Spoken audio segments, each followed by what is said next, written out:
안녕하세요 여러분. 오늘의 흥미로운 영상 내용은 디스프로슘, 도대체 뭐길래?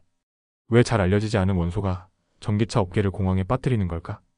그리고 중국 제조업체들은 새로운 구매자를 찾아 전 세계를 뒤지고 있습니다. 에 관한 것입니다. 우선 좋아요 버튼을 누르고 채널 구독 및 알림 설정도 잊지 마세요. 여러분의 관심과 지지가 저희에게 큰 힘이 됩니다. 첫 영상은 미국 경제 전문지 월스트리트 저널의 보도를 바탕으로 다소 생소하지만 지금 전기차 산업 전체를 뒤흔들고 있는 한 희토류 광물, 디스프로슘에 대해 자세히 알아보겠습니다. 최근 미중 무역 전쟁이 다시 긴장 국면에 접어들면서 중국은 디스프로슘을 비롯한 여러 희토류 광물의 수출을 줄이겠다고 발표했습니다. 이로 인해 미국 전기차 업계는 심각한 혼란에 빠졌습니다. 왜냐하면 이 디스프로슘이 없으면 전기차 모터를 만들 수 없기 때문입니다. 디스프로슘은 원자번호 66번을 가진 은빛 광물로 주로 전기차 모터에 사용되는 연구 자석을 만드는데 꼭 필요한 원소입니다. 전 세계에서 정제된 디스프로슘의 90% 이상은 중국에서 생산되고 있습니다. 전기차는 물론 의료기기와 같은 첨단 산업 제품에도 필수적으로 들어가는 이 광물의 공급이 막히면서 미국 자동차 업계는 큰 위기에 직면하게 된 것입니다. 이번에 중국이 내놓은 새로운 규정에 따르면 미국 기업들은 디스프로슘을 수출받기 위해 별도의 허가를 신청해야 하며 이 절차는 몇 개월이 걸릴 수 있습니다. 그동안 공급망은 심각한 타격을 입게 됩니다. 트럼프 대통령은 이러한 상황을 완화하기 위해 중국과의 대화를 이어가고 있다고 밝혔지만 아직까지 실질적인 진전은 없는 상태입니다. 테슬라의 최고 경영자 일론 머스크도 직접 나섰습니다. 그는 최근 회사 실적 발표 자리에서 텍사스 오스틴 외곽에 건설 중인 테슬라 공장에서 개발 중인 휴머노이드 로봇 옵티머스 생산 계획이 이번 디스프로슘 공급난으로 무산될 수 있다고 경고했습니다. 머스크는 희토류 자석 사용 허가를 받을 수 있기를 바란다면서 중국이 우려하는 군사용 목적이 전혀 없다고 강조했습니다. 그렇다면 왜 대체할 수 없을까요? 전기차 모터에 들어가는 연구 자석은 전력을 효율적으로 편환해 차량의 바퀴를 돌리는 핵심 부품입니다. 테슬라는 과거 전자석을 사용한 모터를 실험한 적이 있지만 주행거리와 효율성 문제로 결국 희토류 자석을 사용하는 방식으로 전환한 바 있습니다. 디스프로슘 자체도 매우 얻기 어려운 물질입니다. 1886년 프랑스 화학자가 처음 발견했으며 이름도 얻기 어렵다는 뜻의 그리스어에서 따왔습니다. 이 광물은 중국, 미얀마, 호주, 미국 등지에서 채굴되지만 정제 과정은 복잡하고 비용이 많이 드는 데다 정제 기술은 대부분 중국에 집중돼 있습니다. 현재 미국 내 디스프로슘 비축량은 아직 몇 주치가 남아있는 것으로 추정됩니다. 그러나 문제는 장기적으로 심각해질 수 있다는 점입니다. 특히 다른 희토류 광물의 가격도 함께 급등하고 있어 최근 테르뷴 가격은 25%나 상승했습니다. 워싱턴 소재 전략국제문제연구소의 그레이슬린 바스카란 소장은 희토류는 전원을 켜는 거의 모든 장치에 필수적이라고 설명했습니다. 위성 전투기, CT스캐너, 심지어 아이폰 스피커까지 현대 기술의 거의 모든 곳에 희토류 광물이 들어가기 때문입니다.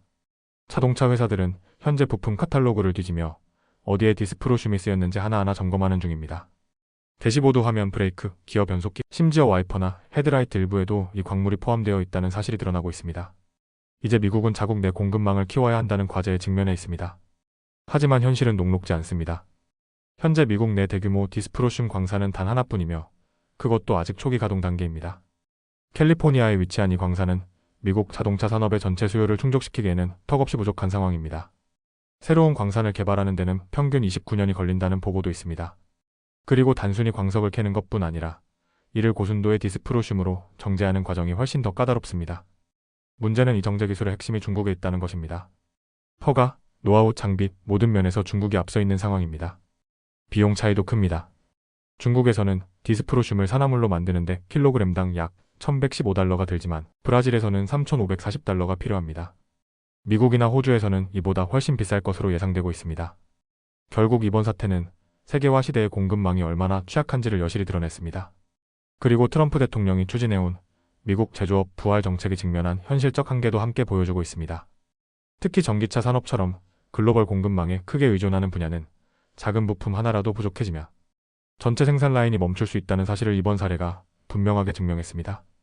앞으로 미국이 디스프로슘을 비롯한 필수 광물의 안정적인 공급망을 어떻게 구축할지, 그리고 자동차 산업이 어떤 방식으로 이 위기를 극복할지 전 세계의 이목이 집중되고 있습니다. 이상으로 월스트리트 저널 보도를 바탕으로 정리한 디스프로슘 사태에 대한 이야기였습니다.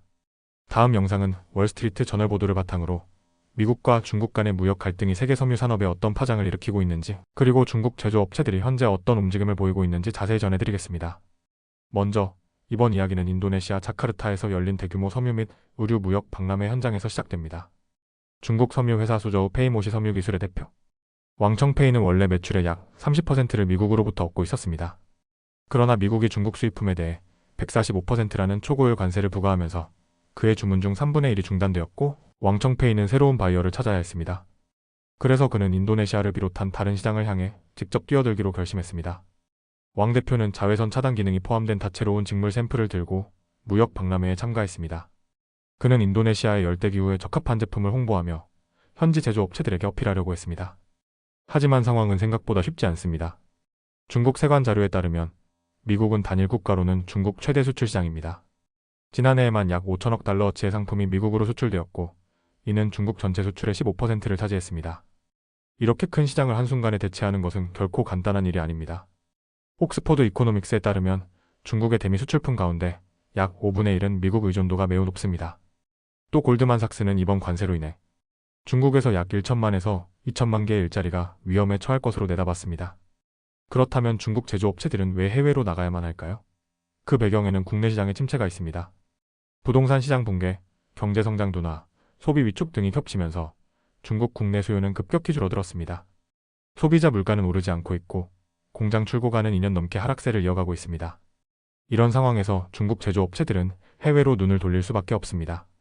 자카르타 박람회장 풍경을 보면 중국 참가업체 수가 인도네시아 업체 수의 2배가 넘었습니다. 약 400개 중국 업체가 박람회에 참가했고 그중 상당수는 이번 인도네시아 첫 방문이었습니다. 이들은 현지 시장을 테스트하며 새로운 기회를 모색하고 있습니다. 중국 업체들은 특히 인도네시아 시장에 큰 관심을 보이고 있습니다. 인도네시아는 약 2억 8천만 명의 인구와 성장하는 제조업 기반을 갖추고 있어 유망한 신흥시장으로 평가받고 있습니다. 하지만 여기에도 장애물은 존재합니다. 일부 중국 업체들은 제품이 현지 소비자들의 취향에 맞지 않을까봐 우려하고 있습니다. 예를 들어 바오지 창신 클로스라는 중국 업체는 자카르타의 두꺼운 면과 폴리에스터 원단을 가져왔지만 인도네시아처럼 더운 나라에서는 얇고 통기성 좋은 소재가 선호됩니다. 이 때문에 현지 시장에 적응하지 못할 가능성도 있습니다. 또 하나의 복잡한 요소는 트럼프 행정부가 인도네시아 제품에도 32% 관세를 제한했다는 사실입니다. 이 수치는 중국 제품에 적용된 145%보다는 낮지만 여전히 부담스러운 수준입니다.